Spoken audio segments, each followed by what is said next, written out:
The next piece I'm going to talk about is the Aurelian Walls, which are from Rome, Italy, and they surround the city limits of ancient Rome.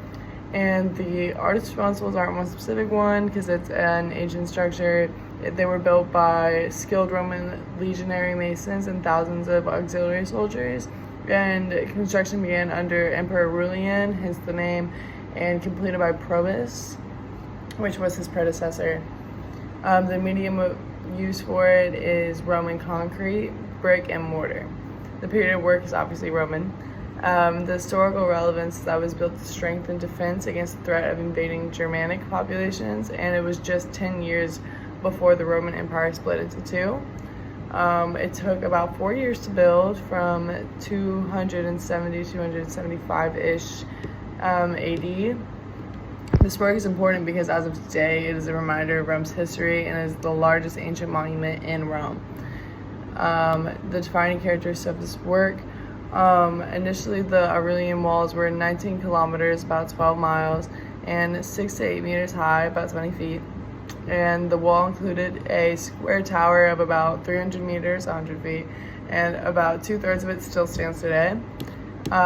Several significant monuments and buildings were incorporated into the structure, and these buildings include the Castle of St. Angelo, the Amphitheater Castrense, and the Pyramid of Cestius, and a section of the Aqua Claudia Aqueduct is also part of the walls.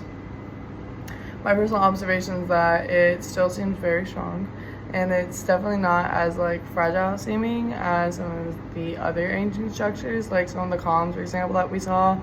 Looked like they were going to tip over at any minute, but the walls still looked very stable and sturdy, which was impressive. I chose this work because to me it seemed like a reminder of how history doesn't really have a beginning or an end.